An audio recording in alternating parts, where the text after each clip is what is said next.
ওম শান্তি। সকল আত্মাকে আমার শ্রদ্ধা ও নমস্কার।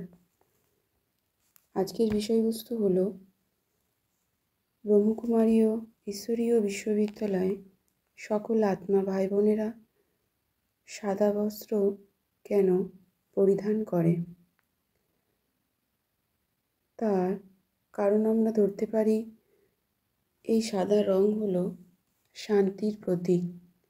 এই সাদা রং আমাদের শান্তি ও শীতলতা প্রদান করে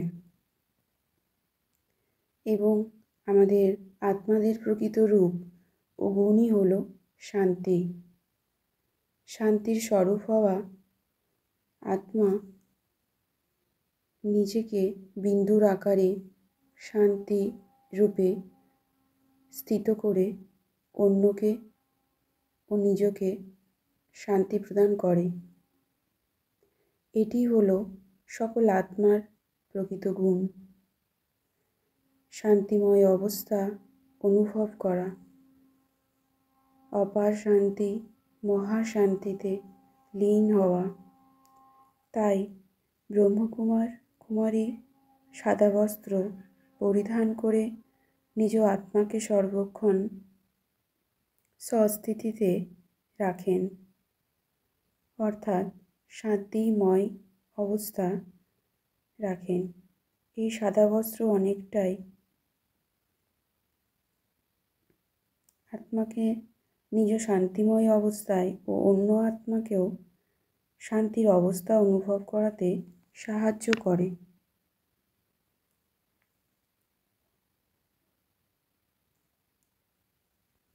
এই সাদা রং হলো শান্তির প্রতীক এবং আত্মারও নিজ গুণ হলো শান্তিময় অবস্থা।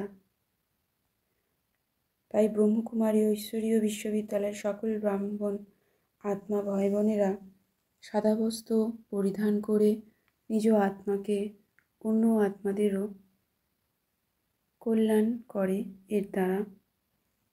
আর তাই আমরাও সকল আত্মা ভাই বোনেরা কখনো কখনো নিজ বাড়িতে বা ব্রহ্মকুমারী ও ঈশ্বরীয় বিশ্ববিদ্যালয় সেন্টারে সাদা বস্ত্র পরিধান করতে পারি নিজ আত্মার শান্তির নিমিত্তে ও অন্য আত্মার ও এই বিশ্ব পরিবারের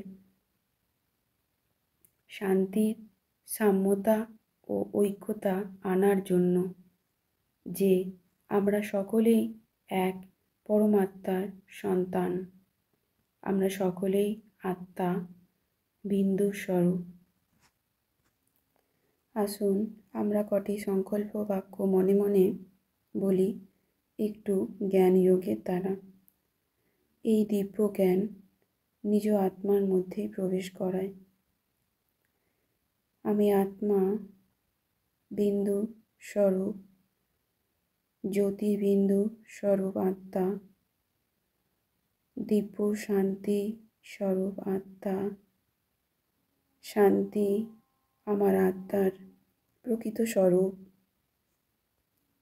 আমি আত্মা নিজ রথরূপী দেহে ভ্রুযুগলের মধ্যে বিন্দু রূপে স্থিত।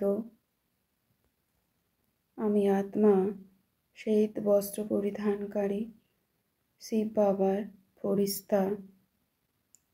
আমি আত্মা শান্তি স্বরূপ আত্মা, পরমাত্মা শিব বাবার সন্তান। ওম শান্তি শান্তি শান্তি। ওম। Thank you. God bless you.